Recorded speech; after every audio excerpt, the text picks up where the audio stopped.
I took the job because it paid well and because I thought I could handle being alone. The position involved checking and maintaining equipment in a remote section of forest.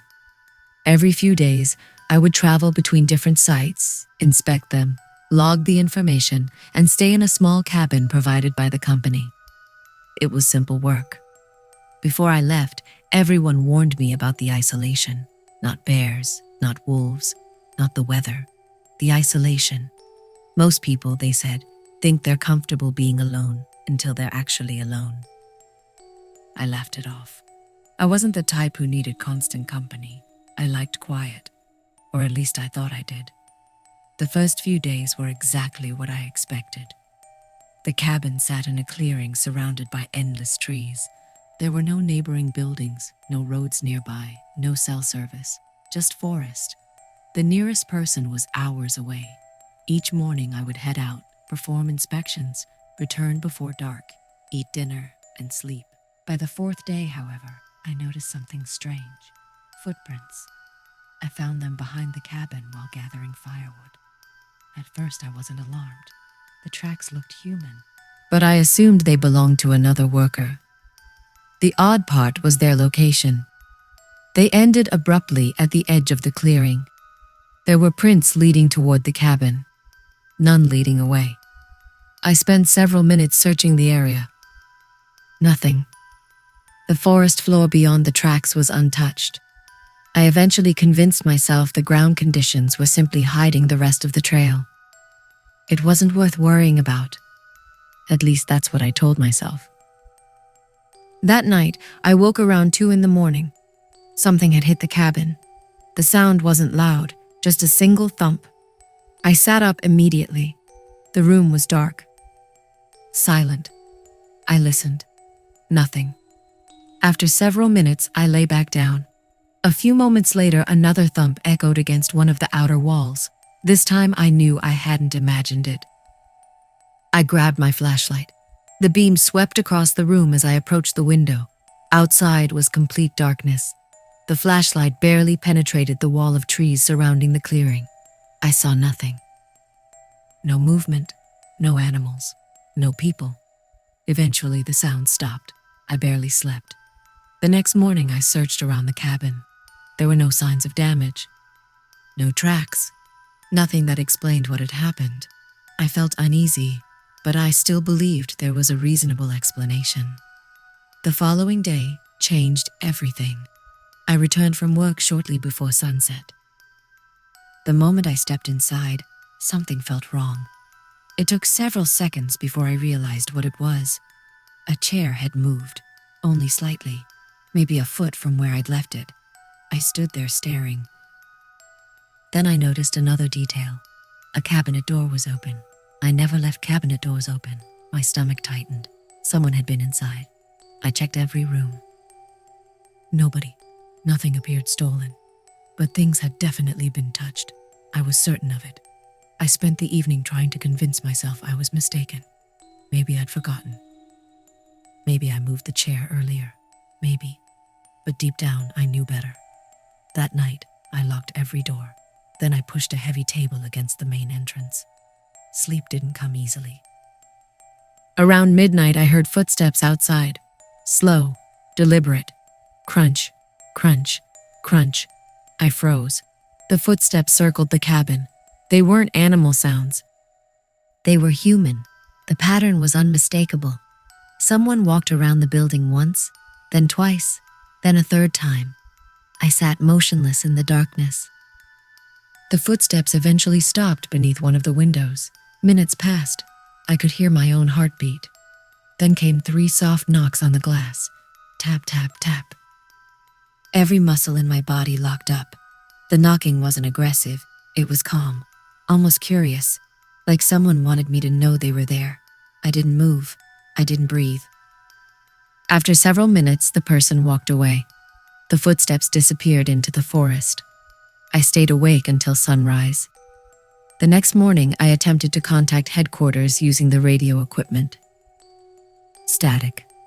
I tried again. Nothing. The radio had worked perfectly the previous day. Now it was dead. I spent nearly an hour checking connections. Everything appeared normal. Still no signal. That was the first time I genuinely considered leaving. Unfortunately, leaving wasn't simple. The nearest access road was a considerable distance away, and weather conditions had worsened overnight. Traveling immediately carried risks of its own. I decided to finish my scheduled work and leave the following morning. Big mistake. That afternoon, I discovered a second set of footprints. These were fresher. Much fresher. They followed me, not directly, but close enough. I noticed them while inspecting equipment in a clearing several kilometers from the cabin. The tracks remained near the tree line. Whoever made them had deliberately stayed hidden, watching, following. My mouth went dry. For the first time since arriving, I felt genuine fear. Someone was out there, someone who didn't want to be seen. I abandoned the inspection and headed back. The entire walk felt wrong. Every snapping branch made me jump. Every shadow looked human. Several times I turned around suddenly. Each time I found nothing. The forest seemed empty, but I knew I wasn't alone. I reached the cabin shortly before dark. Something waited on the porch. At first I thought it was a bag. Then I got closer. It was a pile of small stones, neatly stacked, perfectly balanced. There must have been 20 of them. I stared for several seconds. The stack hadn't been there that morning. Someone had built it while I was gone. Someone wanted me to know they had been there. Someone wanted me scared. And it was working. I packed my gear immediately. The plan was simple. Leave at first light. No delays, no excuses. Just leave. Night fell quickly. The forest became silent. Not normal silence. The kind that feels unnatural. Heavy. Oppressive. I sat at the table gripping a flashlight. Hours passed. Then I heard a voice. A human voice. Outside. At first I thought I'd imagined it. Then it came again. Soft. Distant. Almost impossible to understand. Someone was speaking. The words were too faint to make out. The voice slowly moved around the cabin. Never getting closer, never getting farther away. Just circling, talking, muttering. For nearly an hour. I never looked outside. I didn't want to see whoever it was.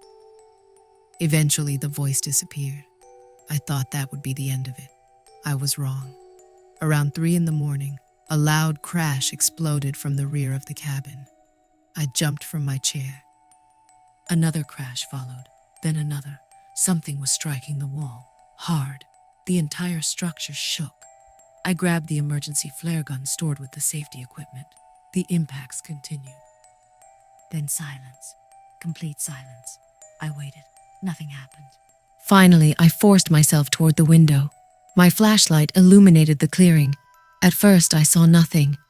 Then I noticed a figure standing near the trees, motionless, watching. The distance made details impossible to identify. All I could see was a dark silhouette. The figure stood completely still, not moving, not reacting, just watching. I don't know how long we remained like that. 30 seconds, a minute, maybe longer. Then the figure stepped backward into the trees and vanished. I didn't sleep. The second daylight arrived. I left. The weather had become worse overnight. Snow fell heavily. Visibility was poor. I didn't care. I just wanted out.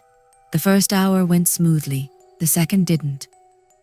I found fresh tracks, the same boot prints, directly on the route I needed to follow. My stomach dropped. The tracks were recent, very recent. Whoever was following me knew exactly where I was going. I considered turning back, then realized there was nowhere safe to return to, so I kept moving. The forest seemed endless. The snow continued falling.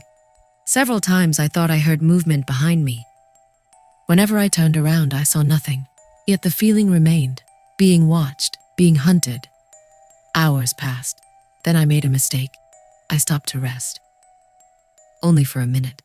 As I drank water, I happened to glance toward a distant hill. A person stood there, watching me.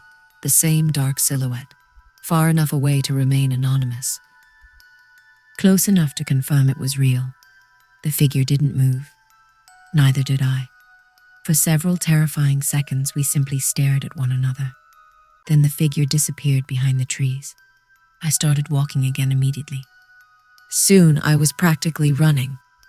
Exhaustion burned through my legs. Fear kept me moving. The access road finally appeared late that afternoon. I have never been happier to see anything in my life. A maintenance vehicle happened to be parked there. The driver immediately noticed something was wrong. I must have looked terrified. He asked what happened. I told him someone had been following me. He listened carefully, then his expression changed. He asked me to describe the footprints, the height of the figure, everything. After I finished, he became unusually quiet. A few moments later, he told me something I'll never forget. Over the years, several workers had reported similar encounters in that section of forest. Footprints, being watched, strange nighttime activity. Unknown individuals appearing deep in the wilderness. Whenever investigations occurred, nobody was ever found. No camps, no evidence, nothing. The reports eventually stopped because people didn't like talking about them. Most assumed they were exaggerations or stress or isolation, but enough stories existed to make experienced workers uneasy. I never returned to that area. I never wanted to. Even now, years later, I occasionally think about that final moment on the hill, the figure standing motionless in the snow, watching, not trying to attack, not trying to communicate, just observing. The part that still bothers me isn't knowing who they were. It's wondering how long they had been watching before I ever noticed. Because if those footprints behind the cabin were any indication, they may have been there from the very beginning. I grew up hearing stories about the forests. Not ghost stories exactly, more like warnings. People in rural areas always seemed to know somebody who had gone into the woods and come back different. They weren't injured. They weren't sick. They just refused to talk about what happened. I never paid much attention to those stories. As I got older, I became convinced most of them were exaggerations passed around by bored people.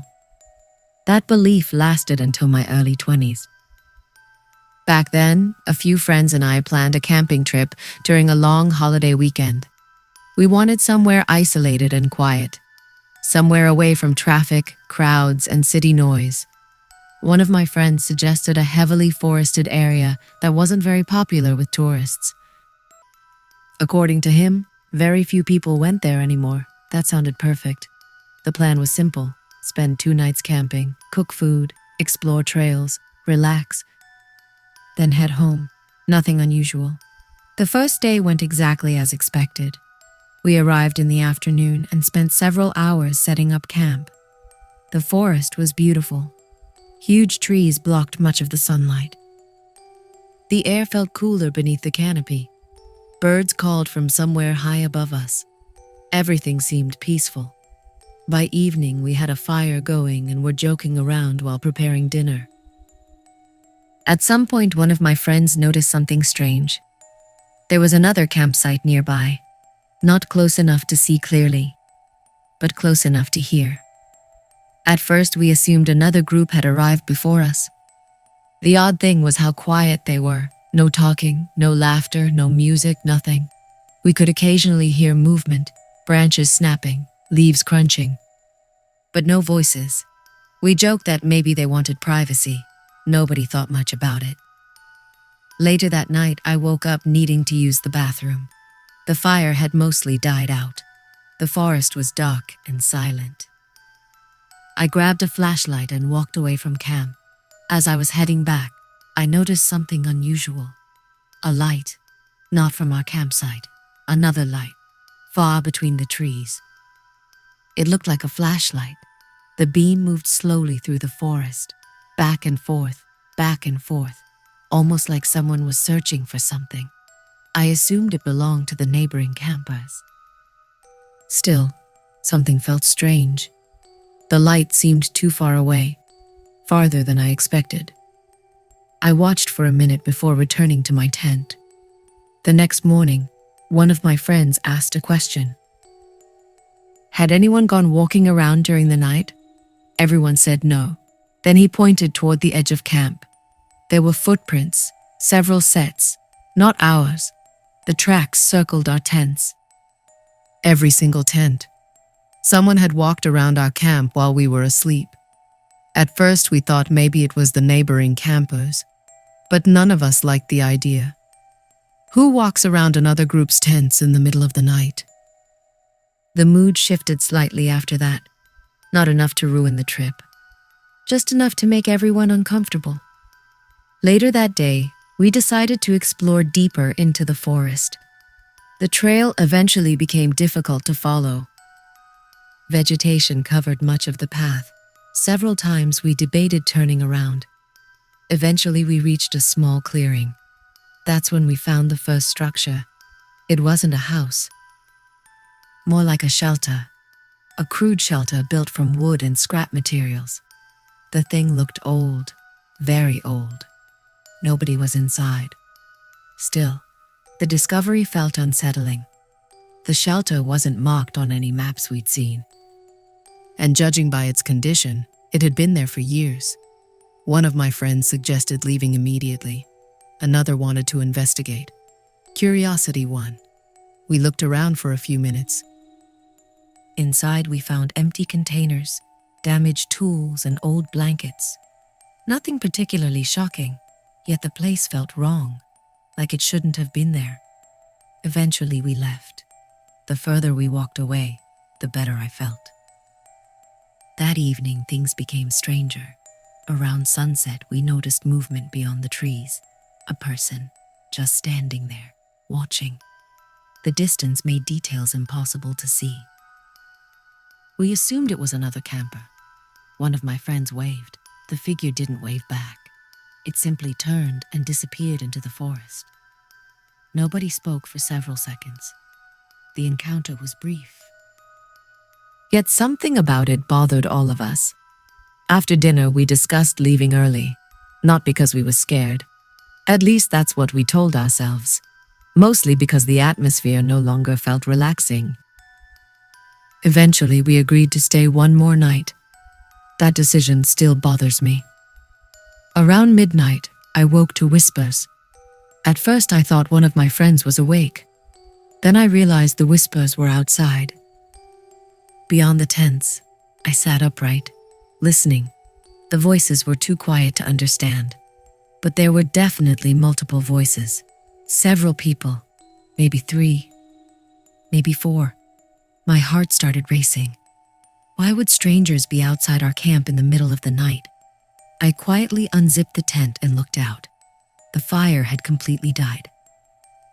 The darkness made visibility terrible. At first I saw nothing, then movement, a silhouette, someone standing near the trees. Another stood farther away, then another. I froze. There were people surrounding our campsite, not close, but close enough. Watching, I immediately woke the others. Within seconds, everyone was awake. Nobody wanted to leave the tents. Nobody wanted to approach the figures. We simply sat there, waiting. Eventually, one of my friends shouted. The figures disappeared immediately. Not running, not panicking. They simply stepped back into the darkness, gone. The rest of the night was miserable. Nobody slept. Every sound made us nervous. Every rustling leaf felt threatening. Sunrise couldn't come fast enough. The moment daylight arrived, we packed everything. The plan was to leave immediately. No breakfast, no exploring. Just leave. While packing, one of my friends discovered something beside his tent. A pile of small sticks, neatly arranged, almost like a symbol. None of us recognized it. Nobody admitted creating it. The discovery only reinforced our decision to leave. Within an hour, we were hiking back toward the trailhead. At least that was the plan. Unfortunately, we soon realized something was wrong. The trail looked unfamiliar. At first, we blamed ourselves. Maybe we'd taken a wrong turn. Maybe we weren't paying attention. But the longer we walked, the more confused we became. Nothing looked familiar anymore. Hours passed. The forest seemed endless. The sun continued rising overhead. Yet we weren't making progress. Tension increased quickly. People started arguing. Everyone had a different opinion about which direction we should go. Then we found the shelter again. The same shelter. The exact same one. We had somehow circled back. Nobody could explain it. Seeing that structure a second time terrified us. It meant we'd been wandering for hours without realizing it. One friend suggested staying put. Another suggested continuing forward. Before a decision could be made, we heard something. A whistle. Long, slow, distant. Everyone stopped talking. A few moments later, another whistle echoed from a different direction. Then another. And another. The sounds weren't random. They seemed coordinated, like signals. Nobody said a word. We all understood the same thing. There were people in the forest. Multiple people. And they knew where we were. We left immediately. No discussion, no debate, just movement. The next several hours were some of the most stressful of my life. The whistles continued occasionally, always distant, always changing locations, sometimes ahead, sometimes behind, sometimes to the side. It felt like we were being guided somewhere. Or herded. The realization made me sick. Late in the afternoon, we reached a narrow dirt path. Relief washed over us. Finally, a recognizable route. We followed it as quickly as possible. For nearly 30 minutes, everything seemed fine. Then one of my friends suddenly stopped. He pointed ahead. Someone stood on the path. A man, motionless, watching us.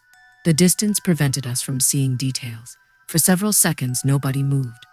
Then the man stepped off the path and disappeared into the trees.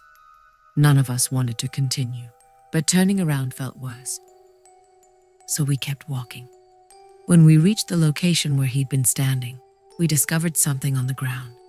Fresh footprints, dozens of them, far more than a single person could have made. The path was covered with tracks. My stomach dropped. There had been many people there recently, very recently. We started moving faster. Eventually, the trees began thinning. Then finally, we saw a road. I have never felt relief like that before. We practically ran toward it. Several vehicles were parked nearby. Actual people, actual civilization. Safety. We loaded our gear and left immediately. Nobody wanted to spend another second in that forest. The strangest part came afterward. A few weeks later, one of my friends spoke with a local resident familiar with the area. According to him, people occasionally reported strange encounters in those woods.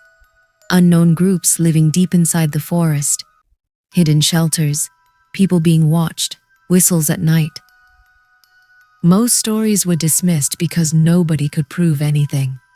But enough reports existed to make locals avoid certain sections altogether. To this day, I don't know who those people were. Maybe they lived there. Maybe they were hiding from the outside world. Maybe they simply enjoyed scaring visitors. I have no answers. What I do know is this.